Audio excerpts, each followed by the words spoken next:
As a surprise to nobody, Marc Savard and the Flames have parted ways, and we can only imagine where he's going.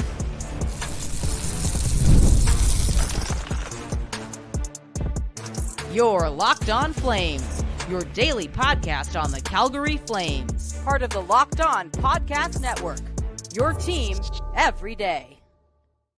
Hello, everybody, and welcome to today's episode of Locked On Flames. As always, I'm your host, Jess Belmosto, and thank you so much for joining me today. Today's episode is brought to you by Game Time. Download the Game Time app, create an account, and use code LOCKEDONNHL for $20 off of your first purchase. Terms apply. Today, we're going to talk about the latest news out of Calgary in terms of some turnovers that they did not create on the ice, but rather some coaching turnovers. Marc Savard and the Flames have agreed to part ways, and this comes after, about a week of rumors of him supposedly being part of the new regime in Toronto. But make sure you stick around, and we'll talk about that, who might be next, and some unfortunate Martin Pospisil news to wrap up the show. Make sure you're subscribed wherever you get your podcasts, as well as YouTube. We are here for you Monday through Friday, 5 days a week, your team every day. If you're watching on YouTube, you're probably noticing I'm in a different location. Yes, don't worry, haven't gone too far. It's just way too hot where I normally record, so we're out here today. But let's talk about another hot item, and that would be, of course, Marc Savard and the Flames parting ways after just a year of him as the assistant coach. I don't think that there's any animosity here. Marc Savard obviously is very important to the Calgary Flames organization and good friends with Conroy. I believe they played together as well. So it's a business. There are certain things that if a greater opportunity presents itself, I think that 9 times out of 10 you're going to be allowed the opportunity to leave, especially when things weren't exactly going well for the Flames on the power play, which Marc Savard was in charge of.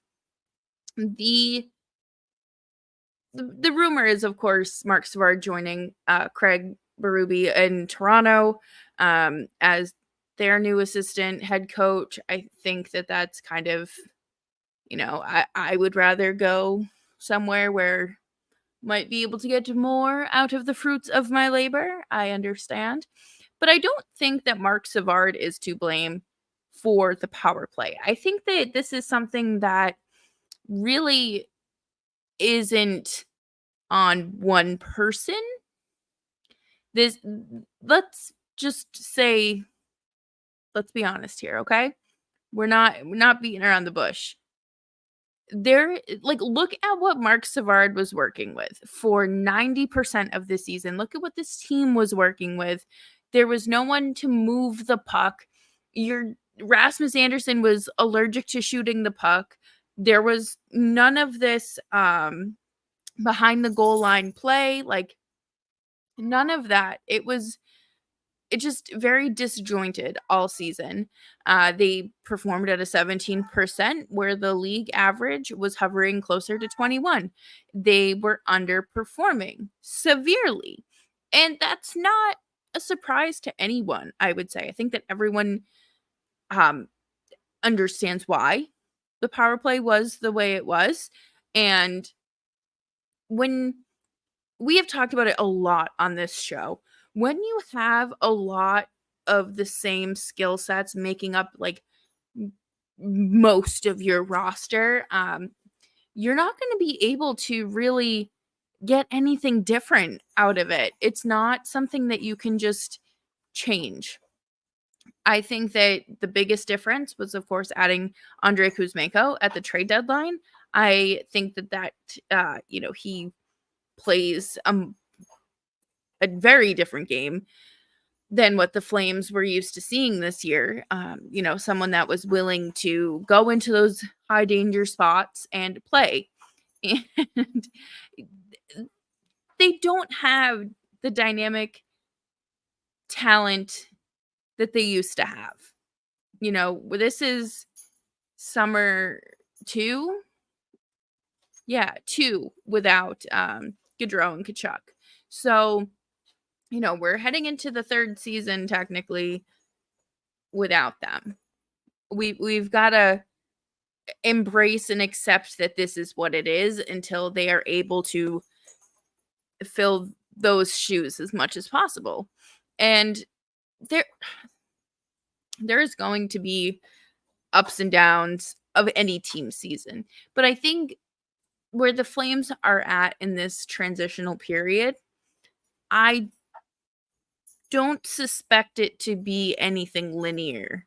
Like, I think that it's going to be very, very, very bumpy, but that's because you're trying out different, I guess, like different shoes. You know, oh, does this shoe fit? Okay, it fit for like 6 months. We got to trade it in for a different pair. You know, like you have to get creative and figure out different solutions. And we know that this team right now is not built to win a Stanley Cup championship. We have accepted that. We are over this idea that the 2021-2022 Calgary Flames could ever exist again within the realm of this roster. Those dreams are long gone. And you have to find new ways to construct a roster and that is competitive, that has that high-end talent, that has what you're looking for, not just on special teams, but throughout the entire lineup. And I think that the more, the further along you get into this period, however long they think it's going to take, like you're going to see a difference eventually. Like you're going to eventually see the fruits of your labor. It's just a matter of taking your lumps. But coming up next, we're going to talk about another coach that was rumored to be joining the Flames last season, or I don't want to say rumored to join the Flames. He was in the mix of names before agreeing to a job with the red hot Detroit Red Wings. And we're going to talk more about him coming up next. But before we do that, I do want to take a quick break and talk to you guys about Game Time. It is the summer. You know where you need to be this summer, out enjoying yourself. I just bought tickets to a Red Sox Yankees game. I'm going to buy some more. I go to Toronto Blue Jays game. I want to make the most of my summer. So get in on the killer deals with the Game Time app.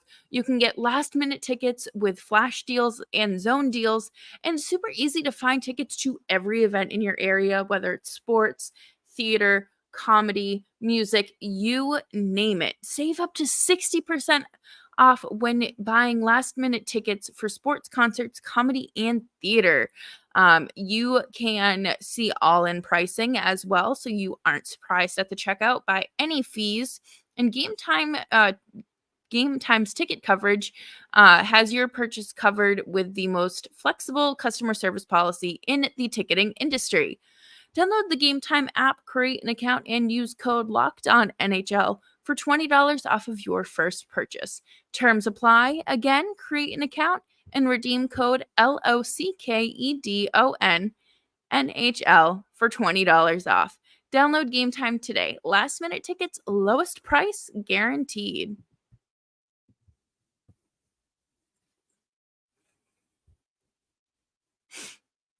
Thanks everyone for hanging out with me today on Locked On Flames. Make sure you're subscribed wherever you get your podcasts, as well as YouTube, so you never miss an episode.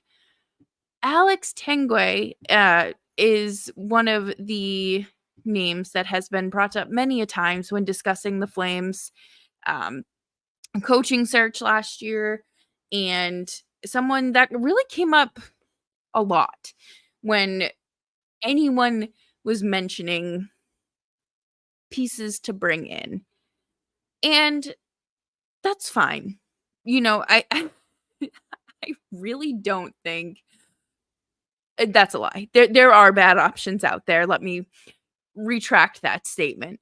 There are definitely bad ideas to bring into a locker room, as we saw with Columbus.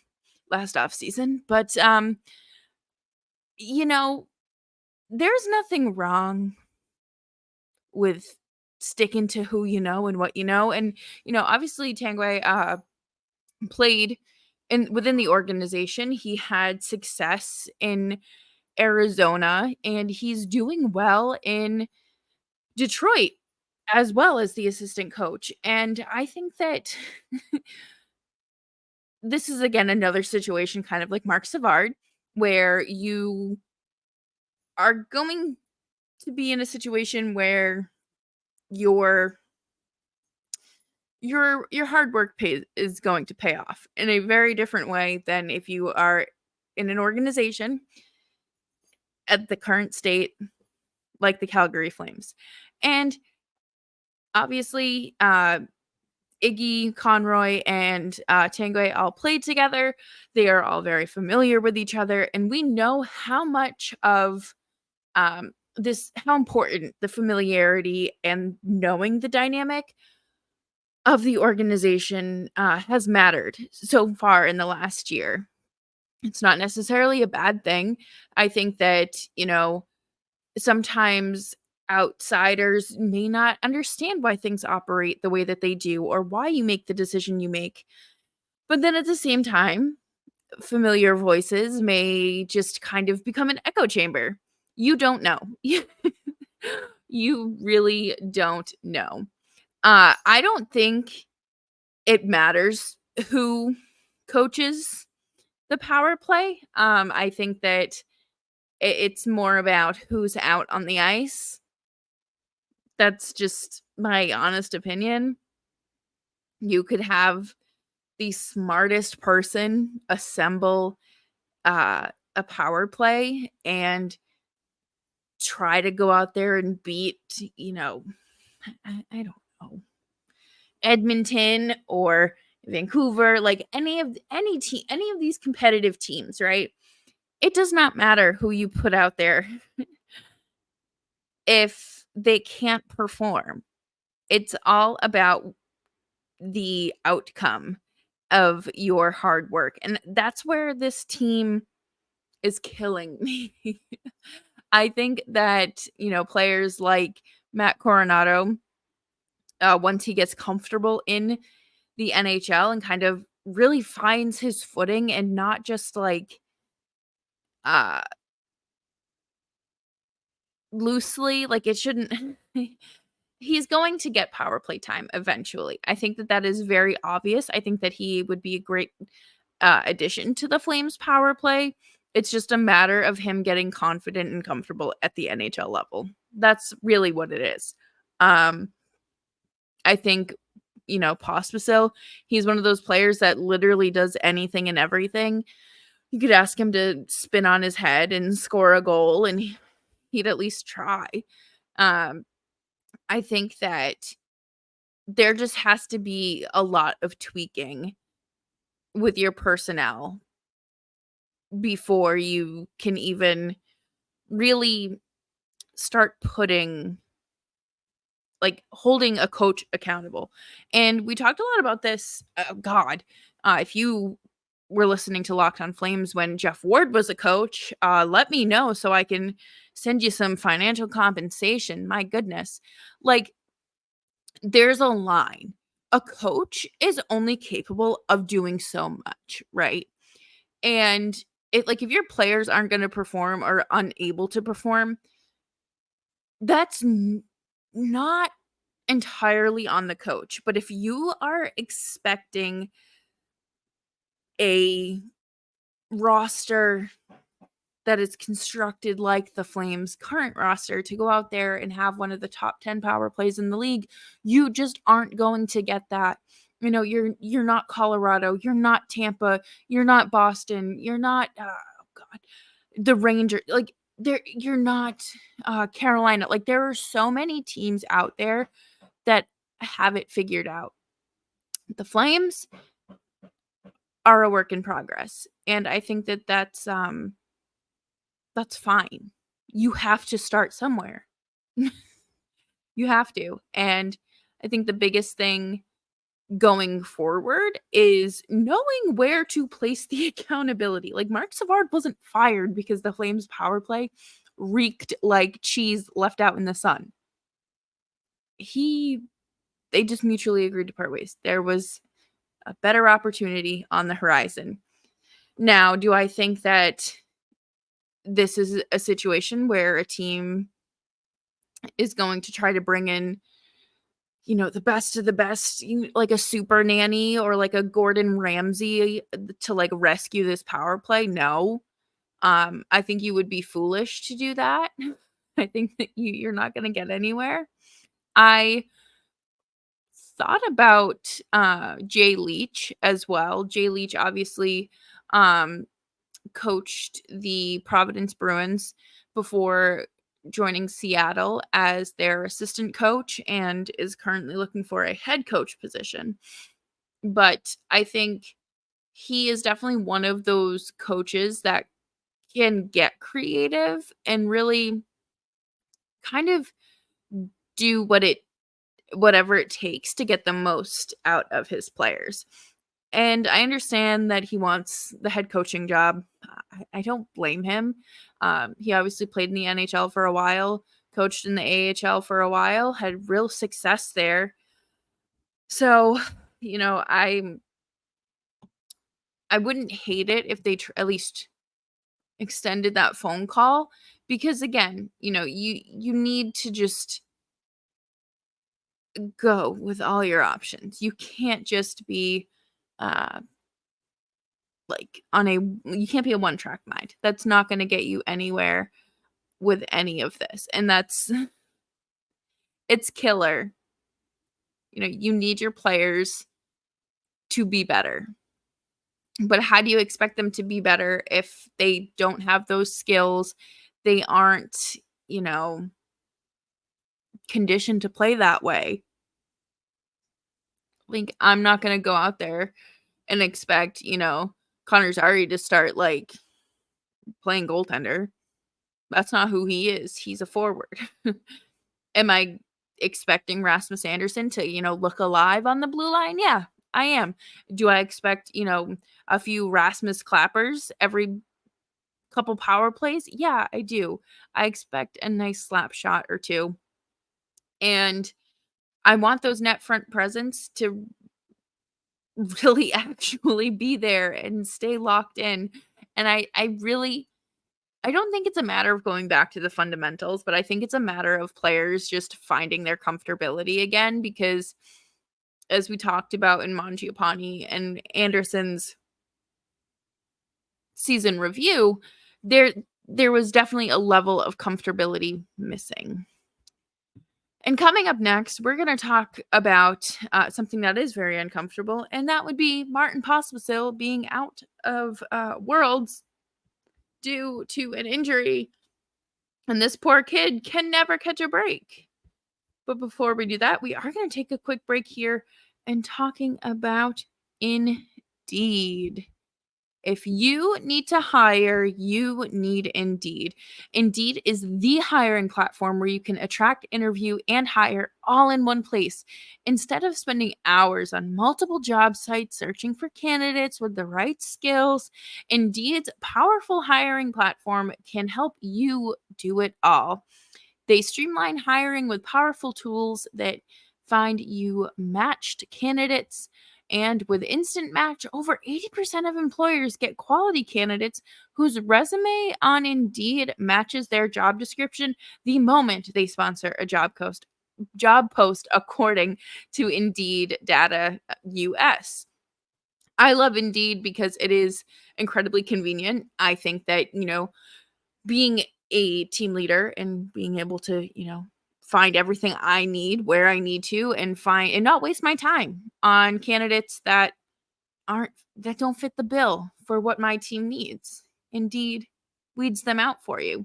Start hiring now with a $75 sponsored job credit to upgrade your job post at Indeed.com/locked on. Offer good for a limited time. Claim your $75 credit now at Indeed.com/locked on. Indeed.com/locked on. Terms and conditions apply. You need to hire? You need Indeed.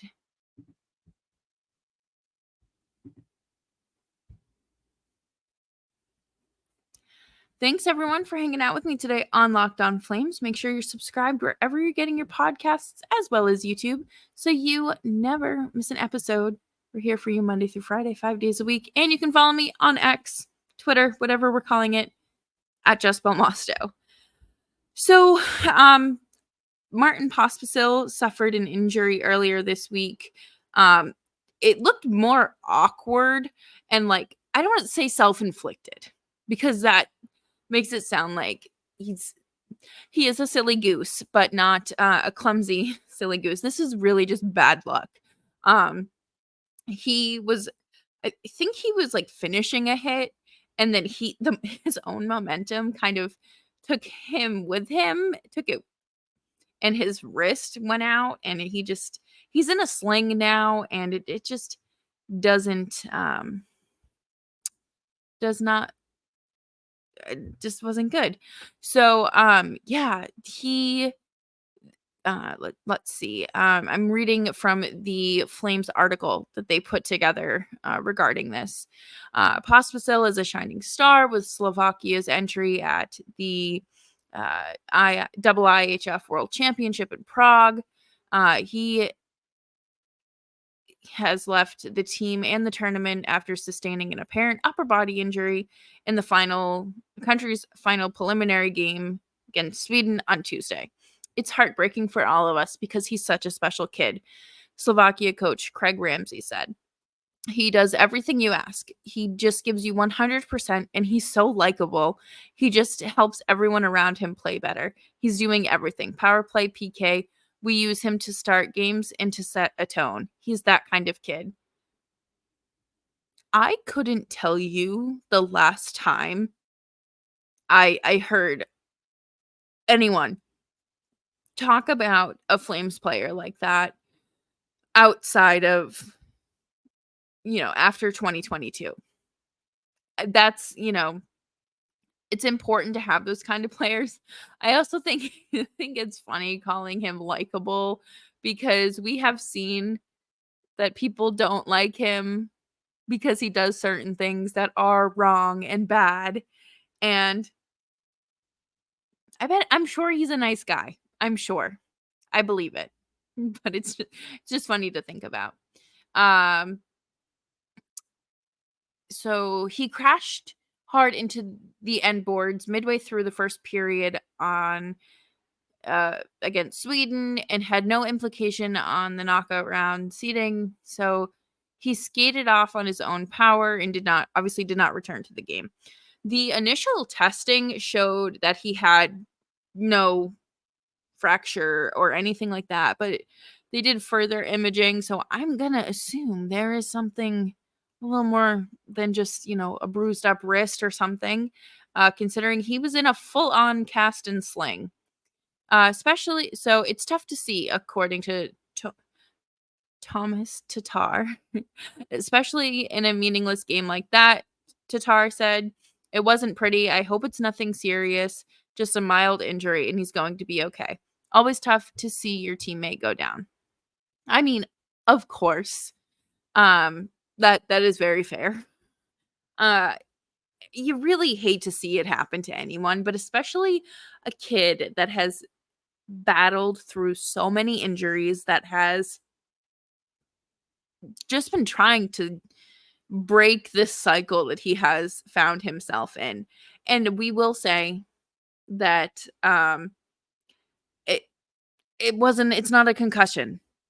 That's really all you can really take away from this, is that it's not a concussion. So you can be extra grateful for that. This is such a grind, such a hard thing, but when you get a kid and you see what a good kid he is, and then he can't play because of something like this, it's just not good. Pospisil is honestly someone that I'm very excited to keep watching develop as a Flame. I think that he's very much like a Brad Marchand who came into the league grinding. I don't think a lot of people remember like Brad Marchand being like a bottom six middle six player to like start his career and really work his way to what he is now. I hope Pospisil can do it with less antics, but he has that mentality of, I need to work hard. I'm capable of this. He has a great skill set. He's a very good skater, and he has good hands. And uh, Tatar even calls him hungry. He calls him very hungry, and you want a guy like that on your team. So please don't try to recruit him to, where's Tatar now? Is he in Vegas? Please don't. Please don't do that. Or is Tatar in Seattle now? Wherever he is, please don't try to recruit him. We would like to hold on to him for a little bit. But I do think that it's special to obviously represent your country and make it as far as you did, and then to have this happen. Like, that absolutely stinks. It's gut-wrenching. It's just like a slap in the face to all your hard work. And I didn't realize this. Like, I knew he had a lot of penalty minutes, but he had 109 penalty minutes in 63 games. That is basically a penalty, like a minor per game. Like, if you are doing the math roughly.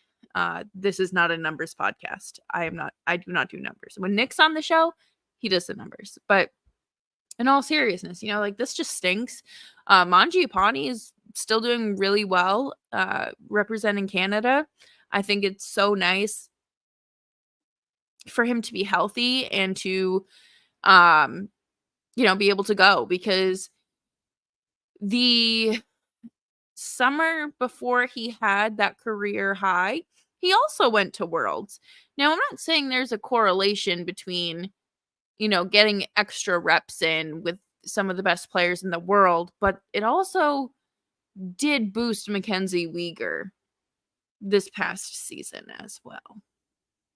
Obviously, Weegar, Toffoli, and Milan Lucic all won gold last summer, and great to see.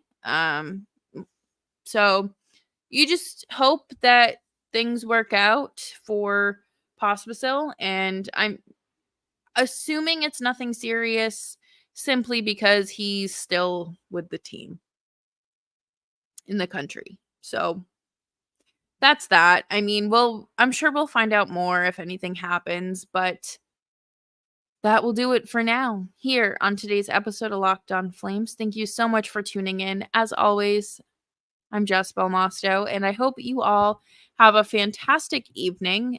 Make sure you are staying warm, staying cool wherever you are. Stay dry, stay hydrated. That is very important. And remember to be kind. I'll be back tomorrow to wrap up the week with our winners and losers of the week and some Nikita Zadorov talk here on Locked On Flames.